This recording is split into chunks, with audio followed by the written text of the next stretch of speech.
Hej med jer, Mikkel fra Banelokaler.dk her. Vi står i Vandløse, og som I måske har bemærket, så har vi lavet lidt små ændringer og renoveringer den sidste uges tid herude. Sagen er den, at vi stødte på lidt lydudfordringer kort efter åbning. Desværre stødte vi på nogle skjulte rør, som har transmitteret lyden fra vores lokaler, nogle af dem, videre til vores naboer og overboer. Særligt de dybe basfrekvenser og trommerne er dem, vi bøvler med. Derfor så har vi lavet lidt om i nogle af lokalerne. Jeg vil starte med boliger. Det er det samme gear. Altså, mange af tingene er præcis som I kender det, samme mixer. Vi har stadigvæk lokaler, hvor der er helt almindelige setups, som I kender det. Men vi har forsøgt at vende situationen, som er træls, til noget federe. Vi har faktisk længe haft det her på sinde. Så nu har vi lavet nogle fuldstændig digitale setups, som har en række fordele. Det betyder alt andet lige, at i stedet for at man som udgangspunkt hører lyden ud af sådan nogle basser her, så kommer man i stedet for til at høre ud af sådan nogle basser her. Også populært kaldt for in-ear monitors. Og det giver en række fordele. Man får ikke ondt i ørerne, det er dejligt. Man får nemmere ved at høre sig selv, hvis man er sanger.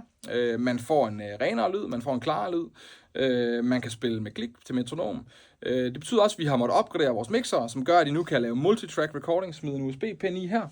Og så kan I sådan set optage hele jeres setup, når I spiller. Jeg vil sige, den væsentligste årsag, eller den væsentlige forskel, det er, at når man tilslutter, så i stedet for, at det skal foregå direkte i mixeren, som vi gjorde før, så har vi sådan set taget mixerens kanaler nu og flyttet rundt ud i lokalet. Og hvis vi tager stationen her, bare for at tage et eksempel, så har vi AUX 5, det betyder, at vi har station 5 her.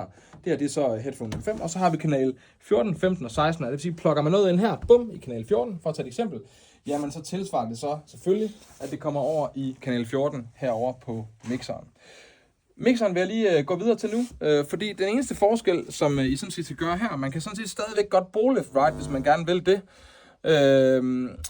Altså masteren, altså PA-anlægget her. Men nu kan vi prøve at tage kanal 17 som eksempel. I er vant til at gå ind og gaine op for kanal 17, hvis man skal bruge den. Og så er I vant til at skrue op på left right masteren her. Det skal I så ikke gøre. I stedet for, så skal I gå ind i AUX Sense. Og nu fortalte jeg lige før, at jeg var på station nummer 5. AUX, går til AUX nummer 5.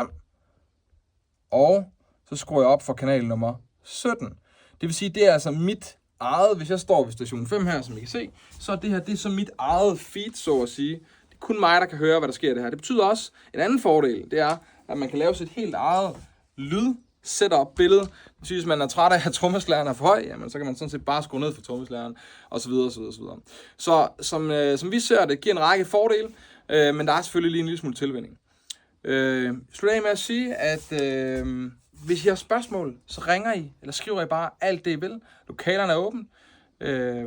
Vi står til rådighed for at hjælpe, så hvad end I har brug for, så giver I bare et kald. Og jeg tror, det var det, jeg vil sige. Ciao.